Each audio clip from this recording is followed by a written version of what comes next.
Episode 80, The Paradox.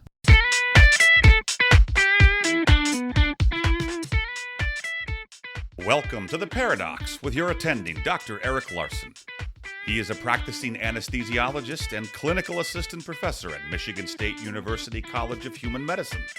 Listen in as he takes you behind the scenes of what practicing medicine in today's ever-changing world is like with another doctor.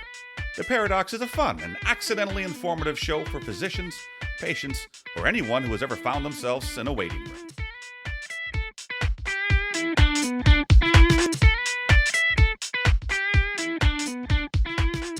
Welcome to The Paradox. I'm your host, Dr. Eric Larson. Thank you for joining me as we explore the U.S. medical system in a fun and informative format through expert analysis. And today's expert is sort of me. I appeared with Aaron Pomerantz on his show, Life, Liberty, and the Pursuit of Snarkiness, where he wanted to have a discussion on mandatory vaccines and essentially the role of government when it comes to medicine.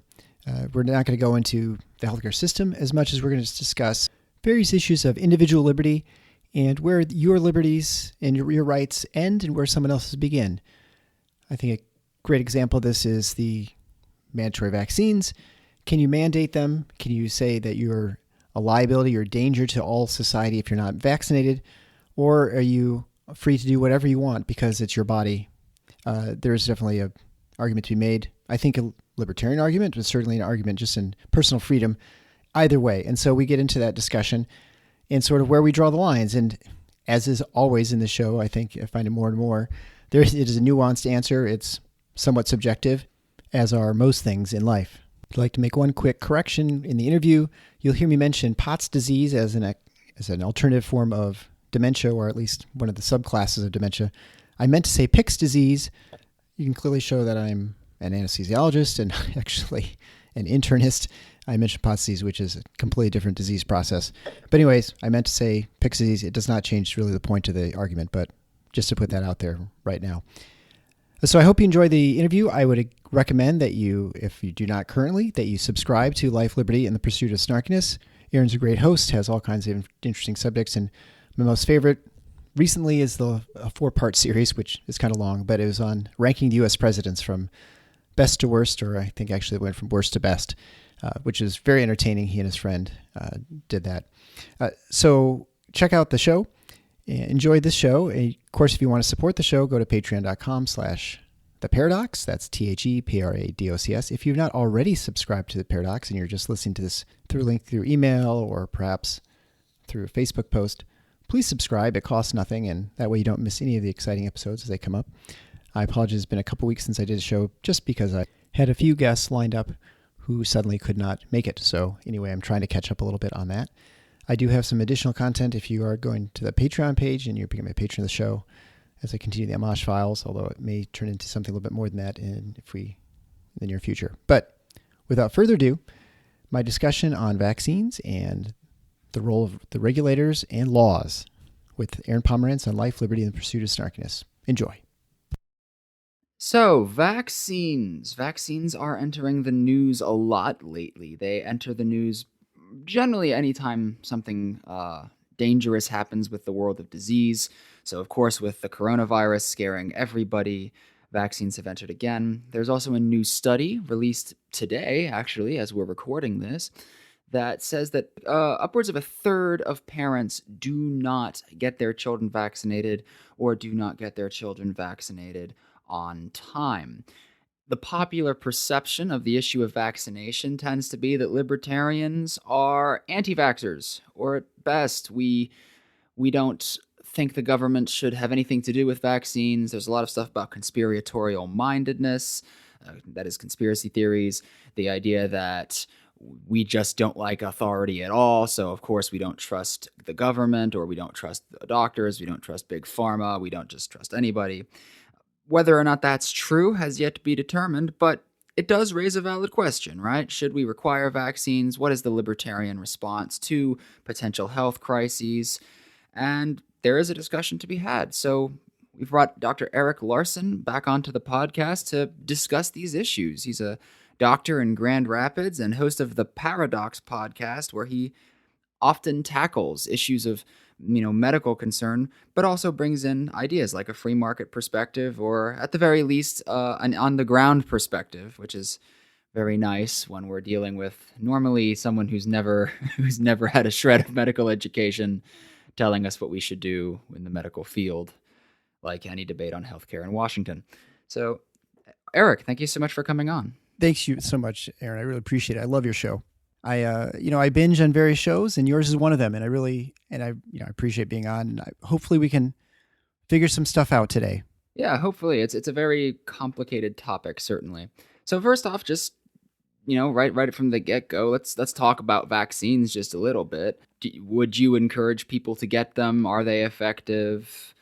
Are you skeptical about vaccines? Are doctors in general as pro-vaccine as at least the media narrative tells us they are?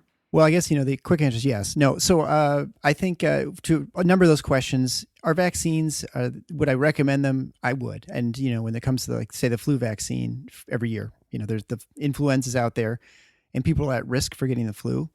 Most people are not at risk for dying from the flu. I mean, certainly a lot of people do. Thousands do die from the flu. They're generally the old or the extremely sick from some reasons, immunocompromised people. But if anything, it prevents you from having as much weight, loss in, earning for work. So it keeps you working. Even if the vaccine is not fully effective, it often gives you some partial immunity. So you have you don't get quite as sick. You don't miss quite as many days at work. And I personally experienced it a couple of times. And the influenza is extremely common. And every year the virus mutates slightly. There are a number of different strains, and that's, immunological discussion, which is sort of beyond my scope as an anesthesiologist. Just suffice to say that you can get partial immunity because some of the proteins are similar, and you can produce some antibodies that are similar enough that gives you some protection from it. And so I recommend vaccines. My children get vaccinated. I'm married to a pediatrician, so I have a very pro-vaccine household that I live in. But I would say, as a libertarian, there are definitely some issues when it comes to vaccinations, and anytime you require things or add a mandatory tag to it, I think, you have to consider sources of information and the actual, political ramifications of whatever it is that you're promoting. Yeah, definitely. So I'm obviously not a medical professional. That's probably the thing I say the most on the show, period. Is I am not a professional in X, but here's my opinion on it anyway. But I am a professional in psychology, so I can at least talk to this. I've started some research on vaccine attitudes. So I definitely have my own perspective on where this is coming from, and that is kind of inform where I take this, and it does inform my own perspective on it. But I at least find sometimes that it does lead me to question some things on both sides. So I'm pro-vax, but I don't want to force people to get them. On the other hand, sometimes what I see in the research, especially what is linked to vaccine attitudes, that scares me. And then I have to remind myself, no, I'm a libertarian. I don't believe in this. And so it's definitely a challenge sometimes. Yeah, I mean, there's that dichotomy you have, right? I mean, just because something is good doesn't mean it has to be mandatory.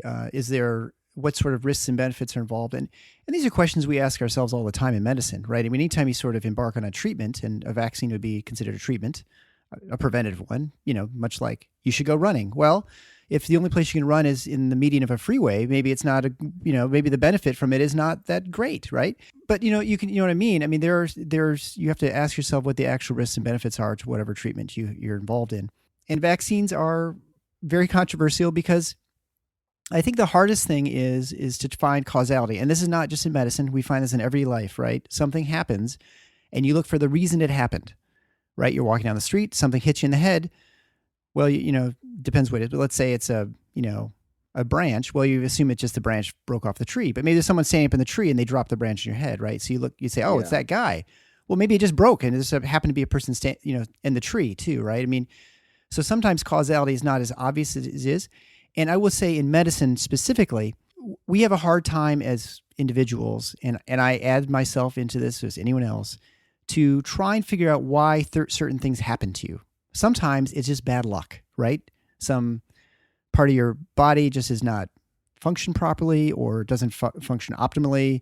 It's not repairing genes properly, and so you get cancer. Or you have some weird ache in your leg and you can't remember anything that you did that would have caused this sort of achiness. And, you get older, and as you get older, your body starts to break down and things start happening.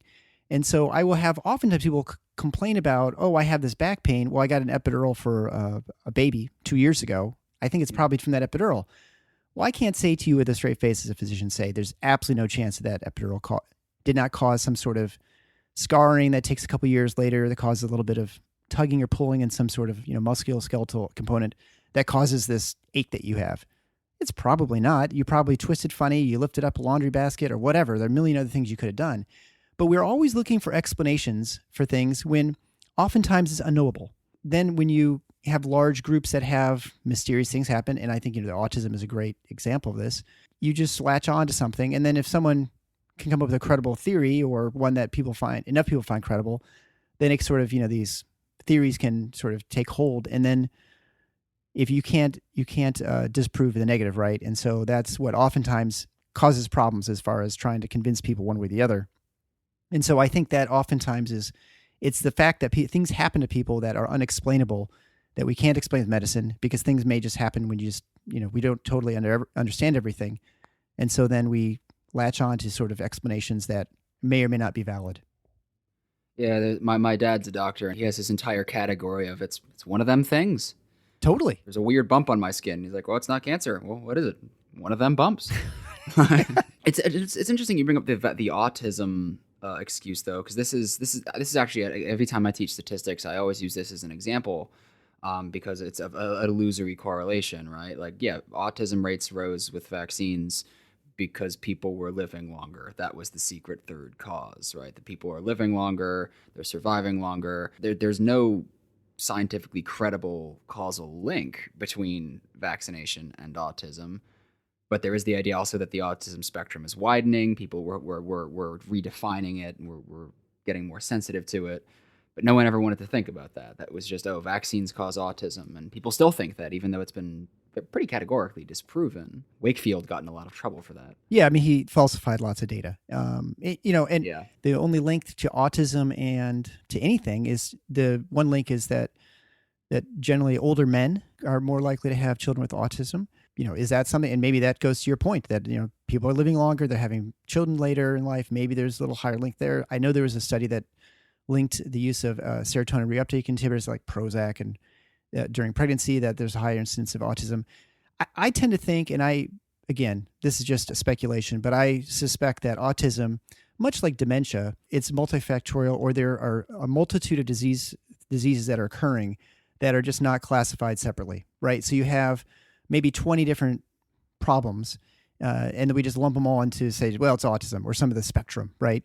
And it's possibly 20 different things that are caused by 20 different, maybe it's genetic, maybe it's environmental, maybe it's, some combination. It's kind of a garbage diagnosis in some ways. There are a lot of things we have that in medicine where we just can't explain exactly what we call the pathophysiology of the disease. And this would be one where just you can't really, I think we can't find any link, but I think it's pretty clear it's not vaccines. But, it's hard to dissuade people from that, because someone had a study and its incidence seems to be increased. When I was a kid, we just kind of called those kids a little bit funny, right? And now there's actually a diagnosis that goes along with them, or, Asperger's or something like that, right? That's the funny thing is Asperger's, as per the DSM-5, is now in the autism spectrum. DSM-4TR, Asperger's was its own thing. So it's really funny because you say, I suspect that it's 20 different things, but if you look at the history of the DSMs, it's not a suspicion. It's pretty definitely demonstrable that they just keep lumping things. It's not necessarily a bad thing. It helps people get treatment and all that, but it's absolutely just, there's a spectrum, and the causes on one side of the spectrum may not be the same as on the other. Yeah, and I mean, like dementia, there's Alzheimer's, there's Pott's disease, there are a number of things that are cause a different disease process, which cause the same manifestations of dementia. So maybe it's a buildup of amyloid in your brain, or maybe it's problems with your kidney clearing certain proteins. But the ultimate effect is it causes dementia. The actual causes of it are different, and sort of the etiology or the reason that you get it is different. But the end result is a dementia of some sort. But we don't actually need to define specifically what the disease process in general, because we don't have any treatment for any of them. But as you try and, from a pharmaceutical standpoint, try and figure out how to something actually works, then maybe you can find a way to treat it. Anyway, I mean, it's a long story to basically just say there are a lot of things we just can't explain. And I think, it's not fair to just blame some random thing that, well, everyone's getting this now and they weren't getting before. I mean, there are lots of things we get now that are, the incidence of asthma has increased. Is that due to vaccinations?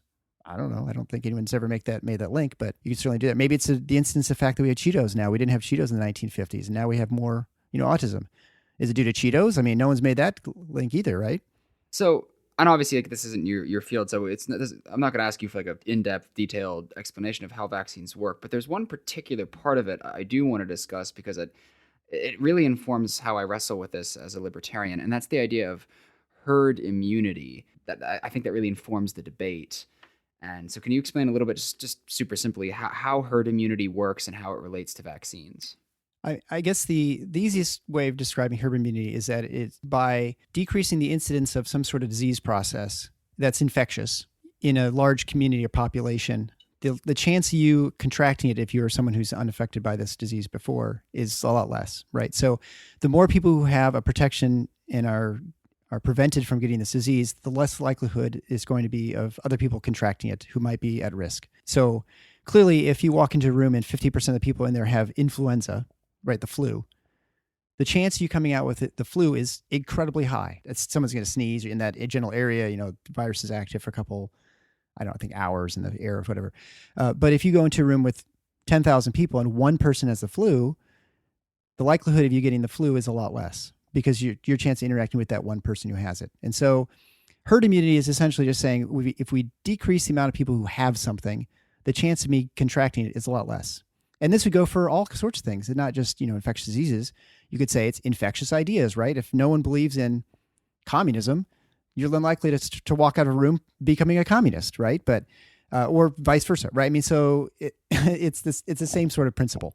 I really wish there was a vaccine against communism. But well, it would hopefully be history books, but it doesn't always work. Yeah, no, it definitely does not. I bring up herd immunity, and there are maybe a couple other topics like it I bring up, but specifically herd immunity, because when people make the case for mandatory vaccination, the idea is that you have compromised the herd immunity by not getting your kid vaccinated, and it almost, not necessarily in the media, because I don't think anyone in the current media cycle would want to put something this thoughtfully, but it almost becomes like a natural rights argument, I think, because there is the idea that, your rights end where mine begin, and, you don't have a right to compromise all of our herd immunity just because you don't want to get your kid vaccinated, especially if it's on, the bad science of the autism link or the dangerous naivete of assuming that, measles isn't that bad or something like that. So you don't have a right to hurt my kids, because you don't want to do this. You are hurting us all, essentially, by compromising the herd immunity. And I'm not sure if I buy that argument, but I'm also not sure I don't buy that argument. It's something I really wrestle with. It's certainly why I would make the moral case for someone getting vaccinated. And just because you don't want the government doing something doesn't mean that you don't want to pressure people into doing it anyway. Like, yeah, I don't think the government should mandate schooling either. I certainly am going to pressure people into that. So what do you think about that? That idea that, well, you're hurting, you are potentially hurting people by not getting your kids vaccinated.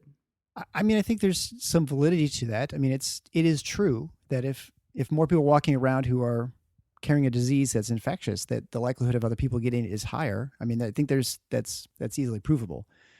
The question that you wrestle with, I guess, really is, what value is that herd immunity to others? How much of a threat are you to being not vaccinated to others who aren't, or who are, or, just because. So I guess you need to back up a little bit to how vaccines work. And the easiest explanation is that vaccines have different effectiveness levels, right? Some vaccines are extremely effective and some are not. So some vaccines rely more on what we'd say herd immunity. Mm-hmm. So their protection they offer is maybe like I was explaining earlier about the flu, that oftentimes it provides a partial protection. And so if everyone is partially protected, if everybody got the flu vaccine, the likelihood that you'd be infectious for as long as you would be, or as, have as, much of a viral load when you sneeze, might be reduced. And so the rate of infection is a lot less. And so that herd immunity would be more important for something that, like the flu, that where maybe your protection is not 100% like it is for some others. Some vaccines are extremely effective and they're almost like 100%. And so you could have a large portion of the population that isn't vaccinated, and it's not as important because the likelihood of someone walking around with it is a lot less, if that makes sense. And so then the question really becomes, when you're talking about a specific disease process, because we're talking about different sorts of viruses or bacterial infections, how dangerous are you? How infectious are you? I think the best way to go about this is say, let's say I was a nuclear engineer as an undergrad.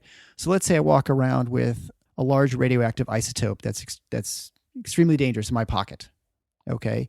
It's beta radiation. It's lethal dose. If I can walk around with it for a couple days before I succumb to the radiation effects. But if I stand next to you, I give you a hug, or I shake your hand and we hang out for an hour, I'll give you a dose of radiation that's so lethal you will die. Okay. So what right do I have walking around with that sort of, radioactive size? Now, maybe I know I'm going to die, and so I don't really care about you or anyone in the room. I'm, a sociopath. Do I have the right to walk around with this lethal, radiation dose that's guaranteed to kill you? I don't know what level of libertarian you'd have to be or someone. I think it'd be easy to say that that's someone who does not have the right to do that. You are such a threat an immediate threat and to everyone else that you don't have the right to do that. Now, what level is someone who is not vaccinated? What threat level do they have? Well, I think that really depends on the situation, right? Can I walk into a football stadium and you're on the other side of the stadium and I'm not unvaccinated or I'm unvaccinated and you're on the other side and you're maybe potentially be contagious? Well, the risk to you is almost zero, right? Because there's no way my cough is going to get to you on the other end of the football stadium. But let's say you're someone who is immunocompromised. Let's say you just you have a kidney transplant, and so you're on medications that suppress your immune system, so you're highly susceptible to diseases. Clearly, you're more likely to catch stuff. The risk to you to going out and about is a lot higher. So you have to be more careful. And maybe you're immunocompromised and you're not even able to tolerate getting a vaccine, because some sort of vaccines have sort of parts of live viruses that it could kill you.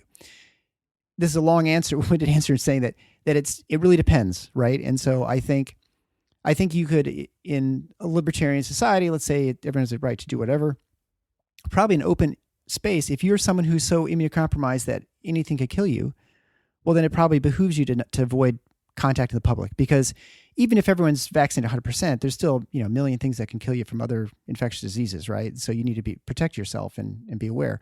Does that mean someone who's immunocompromised can't go out and about during flu season? Maybe, because that's highly contagious. It's out and about, and you need to be careful. But does it mean if you are a pediatrician's office and you say, we've got all kinds of sick kids, some are immunocompromised because they have, congenital disorders. We don't want someone who's unvaccinated who's potentially carrying, measles or whatever, because that's a direct threat and danger to our patient population. Maybe it's best for us to not allow those people into our business, into our practice.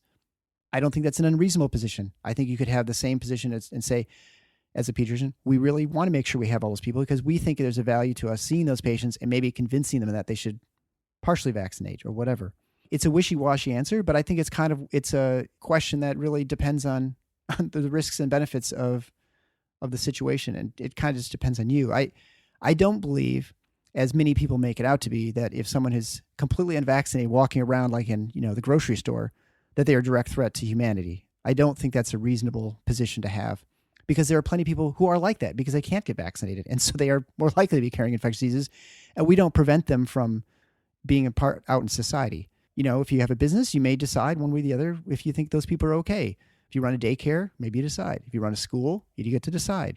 Always becomes tricky when you have government schools, and I'm sure your next question, but that's I don't know. Does that kind of answer your question, I guess? No, it does. It does. It actually answers mine, and does kind of answer my next question as well, because with one of our other hosts, Austin, he's the lawyer and he's the pessimist.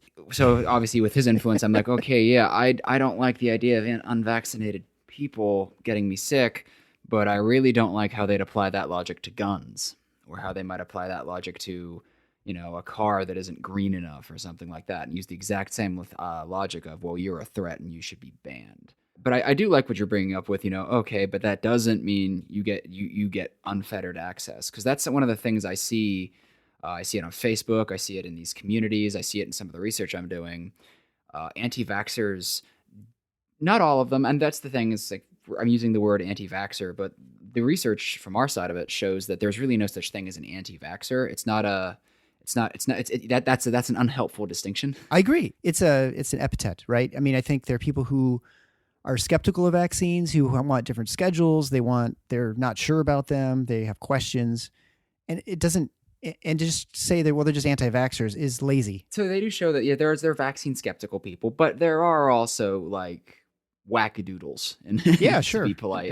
Everywhere they are. Those people are all over the place. And with the vaccine movement and the anti-vaccine attitudes they hold, some of them, I would say, have delusions of persecution. Like they'll say, it's so awful that I can't get a doctor for my kid. There's no doctors. Oklahoma has a lot of anti-vaxxers, and the medical community here, from what the people in our local community tell me, a lot of doctors, especially in OKC and Norman, are just kind of cracking down. And they're like, "You're not vaccinated, I'm not treating you. Your denial of the clear science does not mean I'm letting, like you said, an immunocompromised kid in my waiting room die." And people go, "Oh, there's a delusion of, we're being persecuted. No one's willing to work with us." And on the one hand, I understand that, because I do want to. It's a really funny approach in science. It's called the jujitsu approach. I don't know why they called it the jujitsu approach, but it's the idea that we want to tailor interventions to match people and meet people where they're at. We want to persuade people. We don't want to just bully them or legislate them. But on the other hand, you don't want to get people sick. So that is the idea of, well, private businesses have the right to tell you to get the heck out. But as you also brought up, we do have government schools. And that's to me a little bit more of a tricky question, because you don't want to go straight up to high construal level and go, in an ideal libertarian society, which we're probably never going to have, and certainly it's not going to come about for a very long time.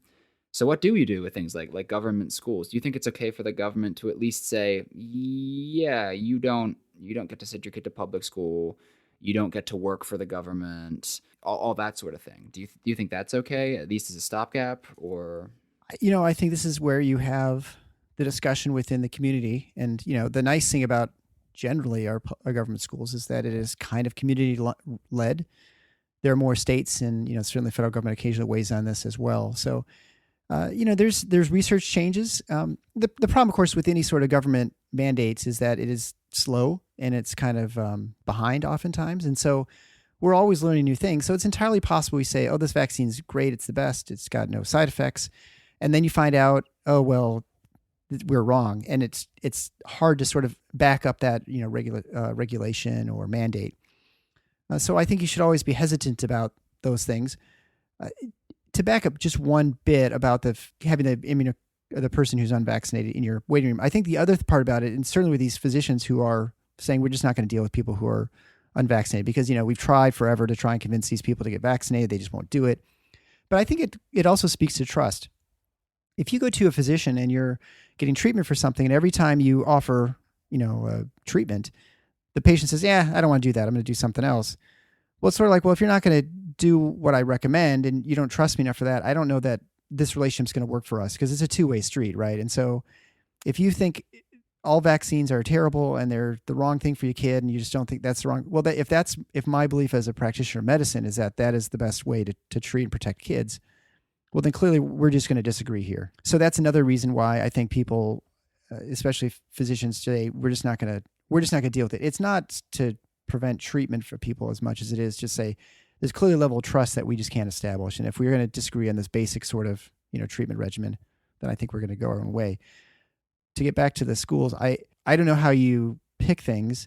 There's certainly colleges that will have various vaccinations they recommend, especially like for meningitis. There's one that's like a new vaccine, but it's like you need to vaccinate, I believe it's almost like, these are totally the wrong numbers, but 10,000 or 100,000 people, maybe even 1 million, before you prevent one case of this. And it's a very expensive vaccine. You just have to have this, you can have the door, because the last thing they want is some kid to get meningitis, and there's like, oh, why didn't you force these kids to get vaccinated? Because you could have prevented this death or something like that. Because much like the elementaries and high schools, colleges are also petri dishes, and you tend to have just all kinds of things, just milieu of disease and infectious stuff that's just kind of percolating everywhere. So I think there are questions about whether you should require those sorts of things, because there's that risk benefit. And I think the one mistake we make in medicine, which I'm sure we'll talk to you about next, and so I'll just preempt the question, I guess, is that when our vaccine's 100% safe, can anyone bad things happen to people. And I mean, clearly that's not true. I mean, things do happen to people. They can have allergic reactions.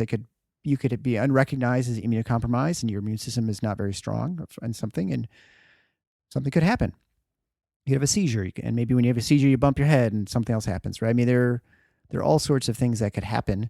The risks for those things are incredibly small, usually. And so you'd say, well, the benefits are far outweigh the risks for that. Now, some people say, well, I want to have a zero risk to my kid, which case I'd say, well, you probably drove in your car to get to the clinic. But, that being aside, right, it's hard for us to sort of figure out risks, to judge risks, because things that are routine, we deem unrisky, and something we just do, once every 6 months, we say, well, that's risky, right? You always think twice getting on a plane, but you never think twice getting in the car. So I think that's always an important thing to keep in mind as well. No, and I like that because, again, like when I teach statistics, I at this point, I just basically preempt every class I teach with, if you are an anti-vaxxer, you are going to have a bad time in any class I teach. This is probably how it's going to work for you because it's a go-to example, and it's safe to make fun of them. Not like literally make fun of them, but like use them as an example. Generally, people aren't going to get offended the same way as if I used a political example. Right. But it is definitely infuriating to me as I see anti-vax research, and especially people basically say, well, I've done my research. And I'm like, I don't care how much time you spent on Wikipedia. There's a reason people go to grad school to understand statistics. There's a reason they go to medical school to understand medicine. Like, there's a lot of misinformation, and it does really infuriate me because people don't understand what risk analysis is. And they rely on heuristics. Like, here's this one kid who had this horrible allergic reaction. Do you want this to happen to you? And I'm like, okay, but like, I die from peanuts. Right. I have a severe peanut allergy, and having seen what my body does when I have any sort of nut, it's kind of grotesque. But I don't think it would be fair for like me to take pictures of myself as I'm slowly asphyxiating, and then use that to say like, Baby Ruth, not even once, or Snickers, not even once. It would be this. It's just a risk factor. Yeah. One thing I did want to bring up though, also because we talked about the risks and stuff, and I think this ties in because psychologically, we say there are 3 antecedents to vaccine hesitancy. Reactance, which is just a dislike of authority. We've pretty much covered that. Disgust and fear towards blood and needles and a mistrust of science are also there. But there's also conspiratorial beliefs, and that's a really big one. And big pharma is a thing that comes up a lot. And it's another thing I feel very conflicted about because, well, I generally trust doctors have my best interests at heart. I don't know if I'd say the same about pharmaceutical companies. In fact, for some of them, I definitely would say I know enough to not think they have my best interest at heart. That's why we have the problems that we do with painkillers. So what would you say about the big pharma excuse? Like the idea that, oh, well, the big pharma doesn't care about you. These vaccines, we can't trust big pharma. We can't trust the people who develop these vaccines. That's why we should get rid of them. Yeah, so I guess I'd say big pharma is great and big pharma is awful. And this is always a problem I run into in my show. It's every answer has to be nuanced. Unfortunately, life isn't black and white, and so it is gray, various shades. And so big pharma is a good example. I mean, there are a number of disease processes I learned about. There aren't a whole lot in anesthesia that have to do with infectious diseases, right? So, I mean, generally I'm putting people to sleep and then wake them up and, that's pretty much it. But there are certain things that are, the strategies of putting a kid to sleep with Haemophilus influenza B, who has a swelling of the epiglottis and you can't secure their airway. Well, I've never seen that because everyone gets the Hib vaccine now as a baby, and it just doesn't happen. So the amount of people dying from this is pretty much zero. It just doesn't happen anymore. And so big pharma, whatever you want to call it, the producer of these vaccines has saved many, many lives. It's made our lives better, whether it's through pain or treating blood pressure or people stay alive much longer after heart attacks. And before you'd have a massive heart attack, your life expectancy was very short. It's no longer the case. And when it comes to vaccines, most of these vaccines are effective or help prevent disease or limit the risks you're going to face in life. Are there things that the pharmaceutical companies have done that have protected themselves from, legal action? Yes. Are there laws they pass that are sort of, I wouldn't say nefarious, but certainly ones that are not protective of the consumer? Yeah, absolutely. And so in that sense, big pharma acts like big whatever industry you want to put, insert your name there. They look for government regulation and protections in minimizing their costs from consumers. And consumers in general are much better off because of all these things, but in certain instances, it is harder to get, action if for things that happened that were wrong because of things that Big Pharma has done. And likewise, when you look at physicians, people say, well, physicians are in the back pocket of Big Pharma. Without a doubt, physicians treat disease processes, and medications are oftentimes the treatment of choice because that is the only way to treat. Antibiotics are the way to treat an infection oftentimes. Not always. If it's a viral infection, you maybe have to use other things. So it's entirely reasonable to have physicians treat things. And so there's an expectation when people come in that they get treated with whatever it is that they, hear pediatricians talk about all the time. Again, another pediatrician example. But kid comes in for ear infection. Parents demand antibiotics. They demand some sort of treatment for this, when in fact, maybe it's a viral infection. There's nothing that the kid should get. And that by giving an antibiotic, well, there's a, minuscule risk of an allergic reaction or, certainly to their pocketbook, but, antibiotics generally are pretty cheap.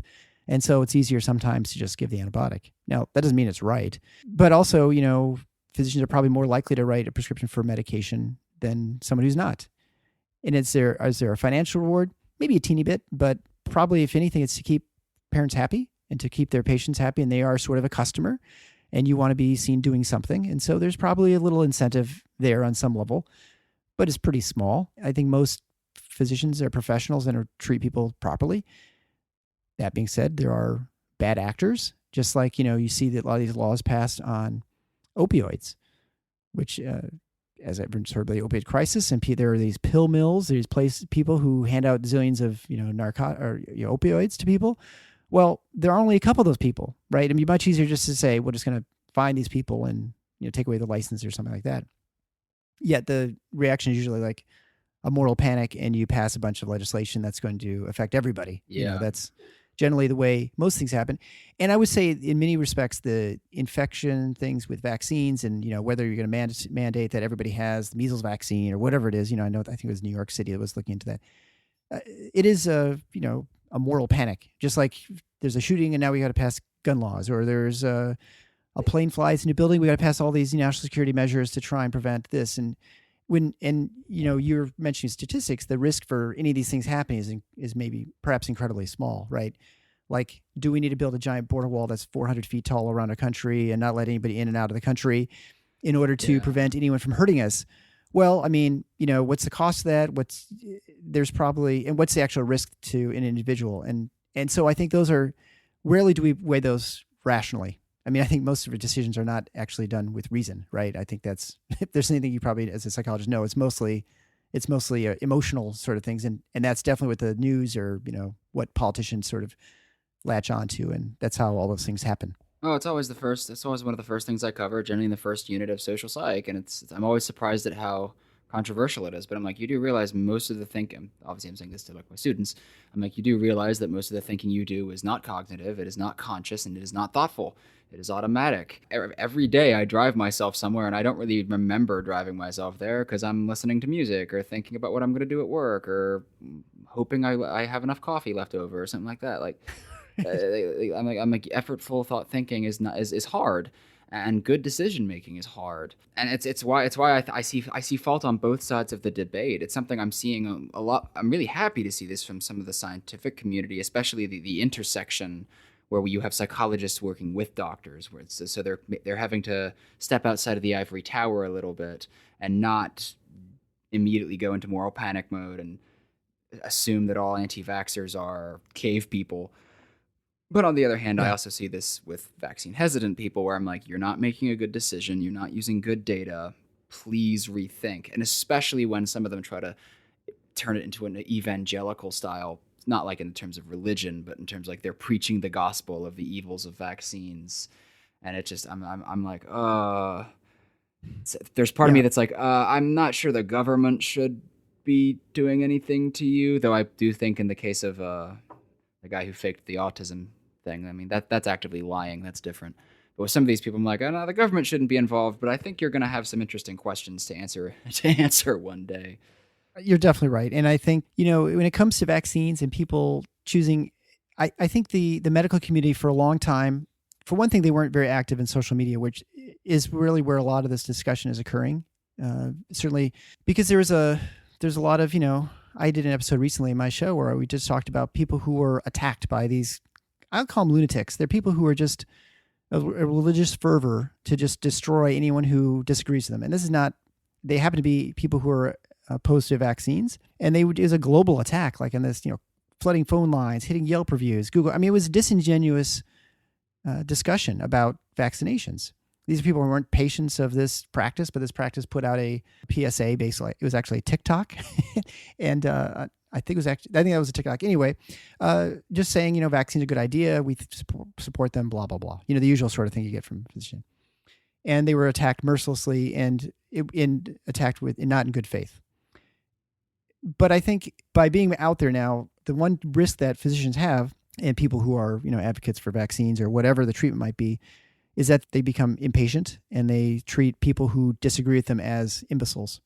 Because these are people in general, I certainly know from in our area where we are, I live in suburban Grand Rapids, fairly affluent. Most of the people who are rejecting vaccines are not people who have no money or who have no education. It's people with college education, right? There are people who can read something and they say, oh yeah, that makes sense why vaccines cause X, Y, or Z. I'm not going to do it. And you have to convince these people. And the worst way to convince someone is to say, you're an idiot.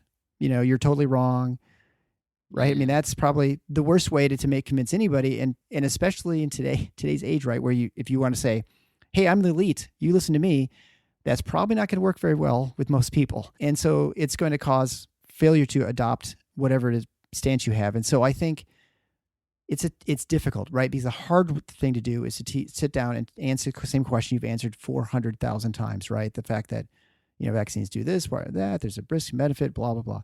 And it's easy when the way medicine is structured to just say, just do it. You're an idiot for not doing it. Or you just get impatient because you've answered the same question 40 times, right? That's the hard thing. And not everybody's well equipped to do that. Some people are really good at that, just like you have good teachers and bad teachers. The good teachers can explain the same concept again and again and not get frustrated. But not every teacher is like that. And so I think that's the hardest thing with medicine. And I think you see that in everything too, right? Whether it's, climate change or, economics or whatever people talk about. They just get frustrated at some point and they just say, you're all idiots, just shut up. Yeah. I'm right. Just deal with it. And it's just not a very persuasive technique. And unfortunately, you're not encountering everybody every time you say that. Or the first, your 10 times you did a reasoned, logical explanation. And so that 11th time is maybe someone's just heard it for the first time. And the first thing they hear is you saying they're an idiot. Well, they're going to, dig in their heels and now they're convinced there's something afoot, right? There's something wrong. It's just like if there's a, legal case against someone and they settle, just because there's a settling, it does not mean that someone's in the right or the wrong. It just means that you said, yeah, we made an economic analysis. It's more expensive to fight this than it is not to. Doesn't mean we were wrong. Maybe you were. It's hard to say. But just because there's a settlement does not necessarily mean one way or the other that something, someone was at fault. Perhaps, but not always. Well, yeah, and I think it's made all the more complex because of social media. You have, and it's not just vaccines. There's a lot of issues. You have people who think they're informed who aren't. So it's not like the pro-vax versus the anti-vax. It's the followers, and this gets diffused. And you see this with economics too. You see people say, but it basically becomes, well, my experts are smarter than your experts. Right. And now, of course, you do have to do that sometimes, but there is that risk of technocracy. And that's kind of the last thing I want to talk about is Woodrow Wilson's idea of technocracy, idea of rule by the educated, the elite. I think that's something that a lot of people fear with the vaccine question. But on the other hand, when you're a doctor, I generally do what my doctor tells me. And even when I don't, it's not because I think they're wrong. It's because I forget, or I'm lazy, or, I am making a stupid decision that we all make. But I don't think I know better than my doctor on these issues. How do we avoid slipping into well, we're the elite, you should listen to us, but also avoid, well, your opinion is totally valid and you have a right to it, and ergo you can make really stupid decisions that potentially could harm other people. Yeah, well, I think it comes down again to risks and benefits of whatever it is we're advocating. So if you're saying, well, I think you really should get this vaccine, it's not going to protect you, it's going to generally protect other people. And you say, well, I'll take my chances, right? Maybe that's not an unreasonable decision. Whereas, you're basically walking around with a radioisotope and you're going to kill people if you walk into the room. So let's say we had an Ebola-like virus that was very lethal, but it waited a little bit longer to kill you, right? So there's always that sort of the claim about the super bug that, or virus that can kill people, but it's infectious enough and kills them slow enough that they can have opportunity to transmit to other people, right? That causes pandemic. But then we had a vaccine that would prevent people from, at 100%, let's say, prevention of the infection. Would you then say it's okay to mandate it? Well, I don't know. I mean, I think that's a reasonable discussion to have, because there are, no matter how libertarian you are, I think you have to look into the actual risks of it, but you have to be pretty certain that that's actually the case, right? I mean, I think there are certain things that are mandated that aren't. And so it is a difficult balancing act to decide what the true risks and benefits are of something, and to determine where your rights end and begin. Because I think, like you said, you have a right to have your opinion. You have a right to be wrong. And it's sort of like, I think vaccines, when it comes to children, we have a reasonable expectation of protecting children because they are unable to protect themselves oftentimes. And, where is that cutoff? Like, if you don't feed your kid, they will die. So we have rules for, that's child abuse if you don't feed your children, if you don't, give them enough food. And there are definitely people who don't, that are, not many, but there are some. And so those people, I think most people would say, yeah, that person should go to jail, lose their kids or whatever, for starving their child. I'm not saying that's the case with vaccines, but I think those are considerations you have, because we have to take all these things into account.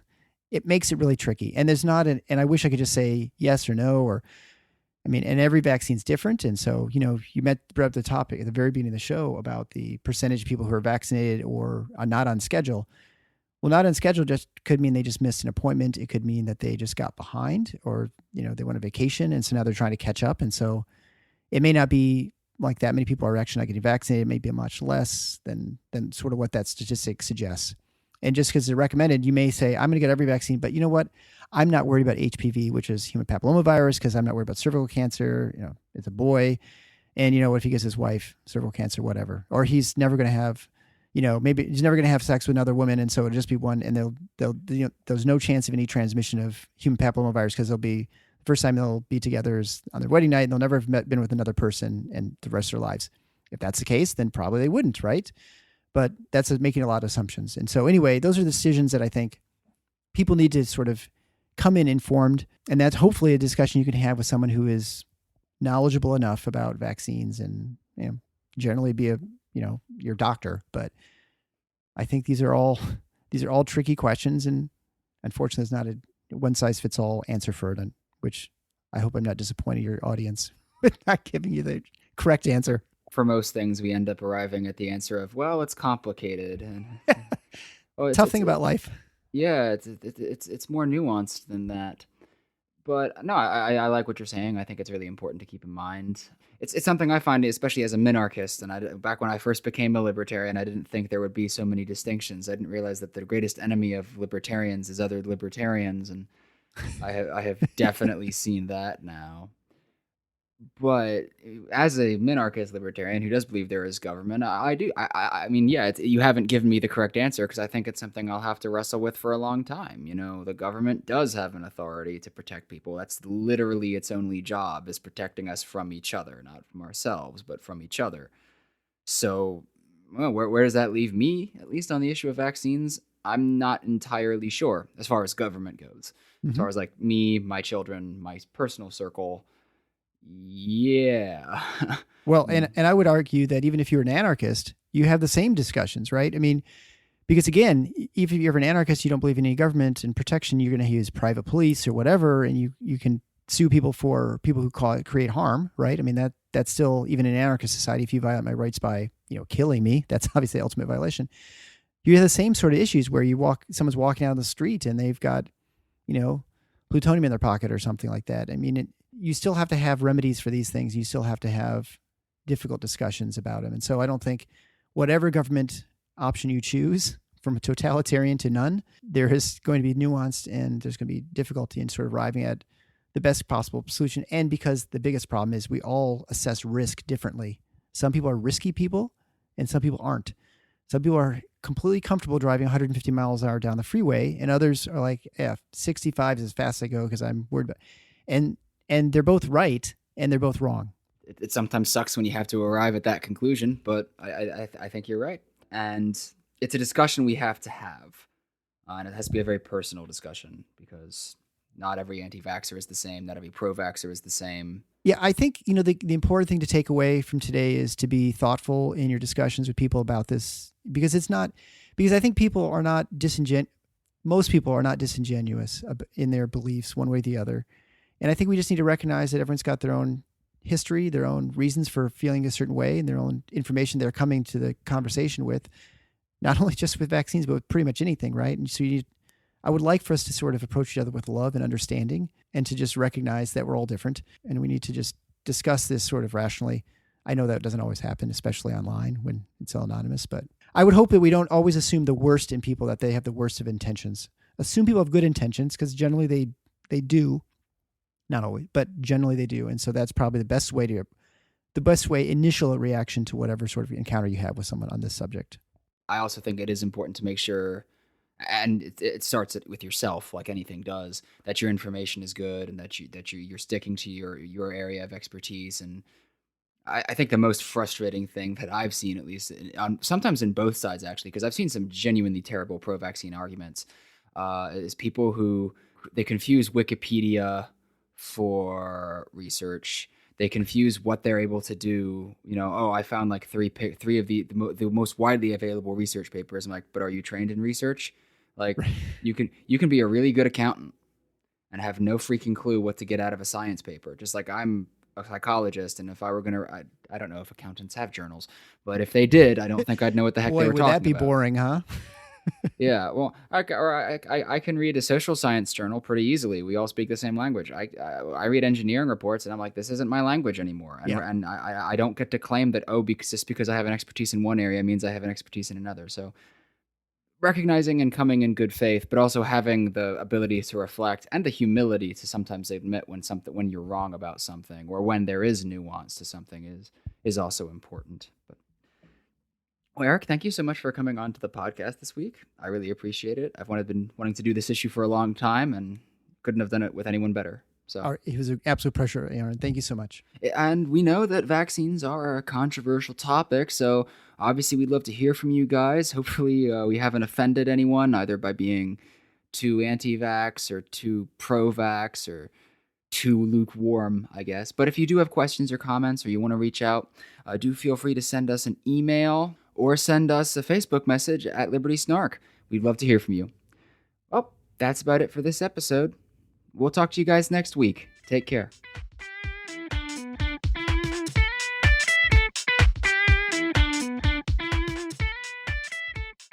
Thanks for listening to The Paradox. If you like what the doc is doing, please subscribe and leave a review on iTunes or Stitcher. And share the show with your friends. Become a supporting listener to get access to special bonuses at patreon.com/theparadox. Show notes can be found at theparadox.com.